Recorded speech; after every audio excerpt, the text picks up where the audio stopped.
അതിനുള്ളിൽ തുപ്പിയ ശേഷം നിർബന്ധിച്ച് കുടിപ്പിച്ചു.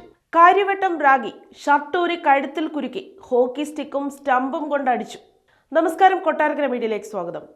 കാര്യവട്ടം ഗവൺമെന്റ് കോളേജിലെ വിദ്യാർത്ഥിയായ തന്റെ മകനെതിരെ നടന്ന റാഗിങ്ങിൽ സീനിയർ വിദ്യാർത്ഥികൾക്കെതിരെ വധശ്രമത്തിന് കേസെടുക്കണമെന്ന് ബിൻസ് ജോസിന്റെ പിതാവ് ജോസ്. റാഗിങ്ങിന് ശേഷം മകൻ ശാരീരികമായും മാനസികമായും തകർന്നെന്നും അദ്ദേഹം പറഞ്ഞു. അധ്യാപകന്റെ നിർദ്ദേശപ്രകാരമാണ് മകനും കൂട്ടുകാരും ബാഡ്മിന്റൺ പ്രാക്ടീസ് ചെയ്യാനായി ഗ്രൗണ്ടിലേക്ക് പോയത്.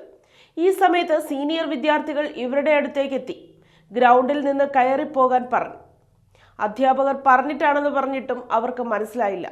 ഇവരെ പിടിച്ചു തള്ളുകയായിരുന്നു. മകന്റെ കൂട്ടുകാരനായ അഭിഷേകിനാണ് ആദ്യം അടികിട്ടിയത്. അവന്റെ നട്ടെല്ലിനായിരുന്നു മർദ്ദനമേറ്റത്. അവൻ പ്രിൻസിപ്പലിന്റെ മുറിയിലേക്ക് ഓടിപ്പോയി. പക്ഷേ എന്റെ മകനെ ഇവർ വട്ടമിട്ട് പിടിച്ചു.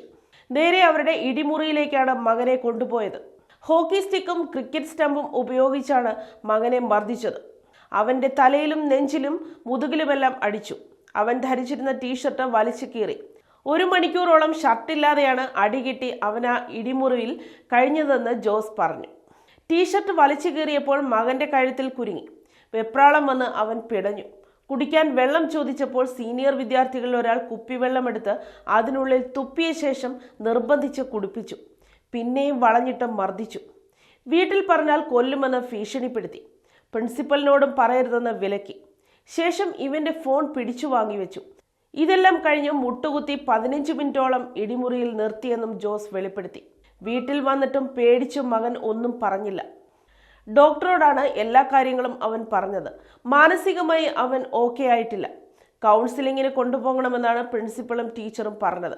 അവൻ ആകെ പേടിച്ചിരിക്കുകയാണ്. ഇപ്പോഴും ക്ലാസ്സിൽ പോകുന്നില്ല. നല്ല തലവേദനയുണ്ട്, പല്ലിനും വേദനയുണ്ട്, ശരീരത്തിന്റെ ഒരു ഭാഗമാകെ വേദനയെന്നാണ് പറയുന്നത്. ഇനി വ്യാഴാഴ്ച ചെക്കപ്പിന് കൊണ്ടുപോകണം. വളരെ പ്രതീക്ഷയോടെയാണ് അവനെ പഠിക്കാൻ വിട്ടത്. മോനെ കൊല്ലാക്കൊല്ല ചെയ്തിട്ട് നോക്കിയിരിക്കാനാകില്ലെന്നും ജോസ് പറഞ്ഞു.